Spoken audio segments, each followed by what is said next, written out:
Hello and welcome back to Mental Health Moments. We're glad to have you along with us tonight, no matter where you're watching from or what time you happen to catch this. We hope that it is in some way helping your life. Mental Health Moments is a small channel that's just here to provide you with some insights to mental health, and we're hoping that this one is going to be a blessing to you as well. Stay with us. We'll be right back.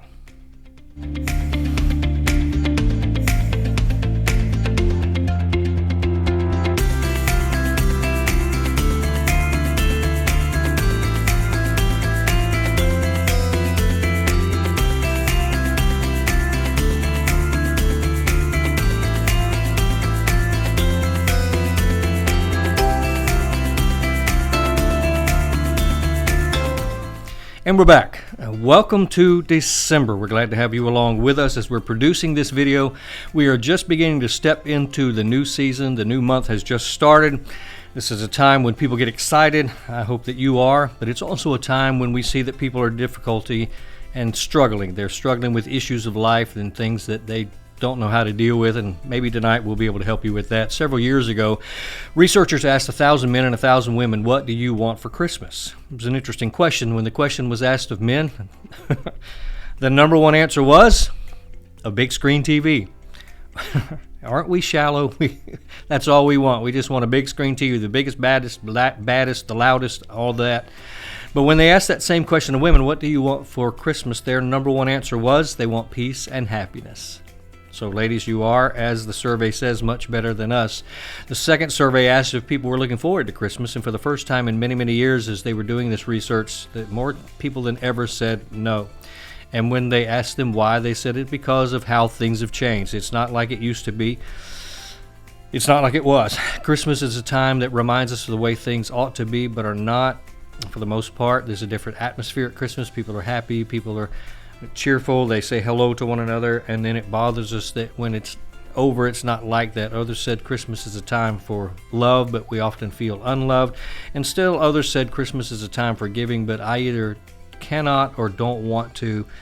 And that always brings us back to the reality that it's not about all of that. It's about something more. So the subject that I wanted to deal with tonight is one that I think is helpful, and I think this one that some people deal with. The simplest subject that I'm dealing with tonight is sadness. How about that? Sadness, that feeling that you get.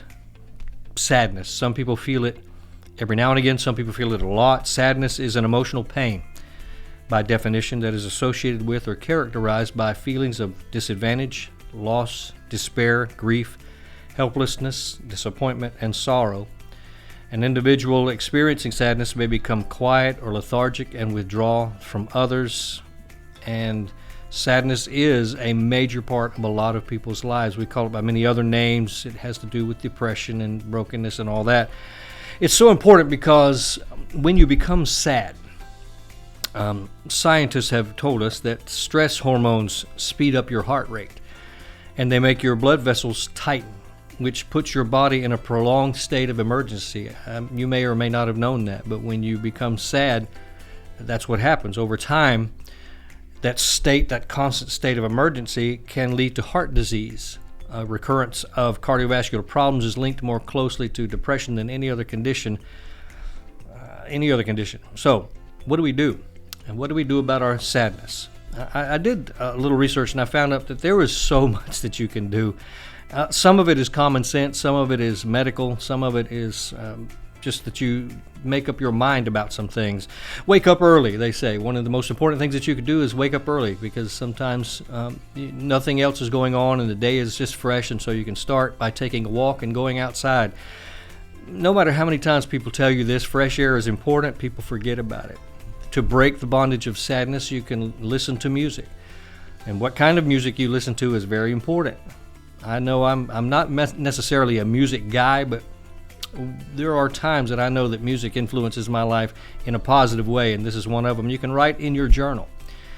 Some people are writers. Maybe you are. If you are, let me know in the comments. I don't think that I am. I'm not really a writer, but a lot of people are, and they say that one of the ways that you can eliminate sadness in your life is to just write in your journal. Now the healthy people, here we go. Don't turn that off. Stay right where you are. Eat a good meal or a healthy snack. Hey, I'm all for that. Lean meats, leafy greens, lettuce, peppers, vegetables, broccoli, cauliflower, cabbage, kale, Brussels sprouts. Am I watching this mental health channel or I'm watching the Food Network? Stay with me. Little snacks, pumpkin seeds. I didn't know this. Sesame and sunflower seeds with almonds, hazelnuts, walnuts, pine nuts, pistachios are high in plant-based proteins, high in healthy fats and fiber. They also provide something called tryptophan, an amino acid that produces serotonin. It is a known mood booster. So eat some pumpkin seeds. It could be as healthy as that. A little further in that direction, and then I'll finish with this. Have a healthy vitamin routine. You've been told, the Hulk used to tell us, say your prayers and eat your vitamins. Calcium, chromium, folate, iron, magnesium, omega-3 fatty acids, B6, B12, vitamin D, zinc. All of those things help elevate your mood. Sadness is a very real thing. I'm not making light of that by any stretch of the imagination, because I deal with people all of the time that are dealing with their own personal sadness. So we felt like it was important to just kind of bring this topic to light as we begin the month of December, and just remind you guys, sadness is very real. If you're not experiencing it, then the possibility is that you are engaged with someone who is. So be kind, be cheerful, be quick to give an encouraging word.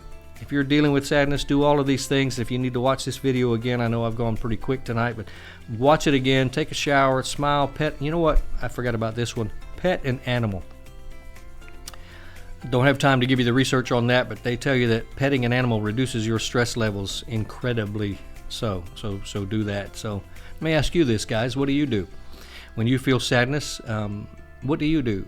What works for you? Would you share that in the comments? Somebody may need to hear that. They may need to know exactly what it is that you do, and you may have something that nobody else does. Let us know. I know that for me, all of these things that I do help me break the bondage of sadness and keep a smile on my face. And just so you know, we all deal with it. So if you're dealing with it, you're not alone. There's many of us that are. We want you to have a blessed December, a great Christmas season. So stay tuned with us. We'll be sharing some links during the week on this channel to let you have a few more engagements with how you can break sadness. We hope it's been helpful for you tonight. We look forward to seeing you next time right here on Mental Health Moments.